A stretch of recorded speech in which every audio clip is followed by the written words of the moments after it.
À l'inverse d'autres villes, nous avons depuis longtemps mis des moyens dans l'aménagement du temps de l'enfant et nous pensons que ce décret devait pouvoir s'appliquer assez facilement chez nous. Pour cela, il me fallait une dérogation et elle m'a été refusée. Une première m'avait déjà été refusée puisque j'avais proposé, comme nous l'avions pratiqué depuis de nombreuses années, j'avais proposé des vacances réduites, c'est-à-dire en gros une semaine et demie en moins, soit en début, soit en fin d'année, et sans doute partagé en deux, comme nous l'avions déjà fait, et ça avait donné satisfaction à tout le monde. Ça m'a été refusé, bien que ce soit dans les projets du ministre d'ailleurs, ce qui n'est pas le moindre des paradoxes.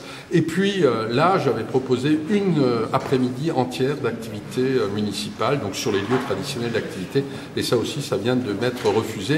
Mais on est allé beaucoup plus loin dans le refus qu'on m'a signifié. On m'a dit, si vous ne trouvez pas de solution, continuez à faire comme vous faites aujourd'hui. Donc concrètement, à la rentrée prochaine?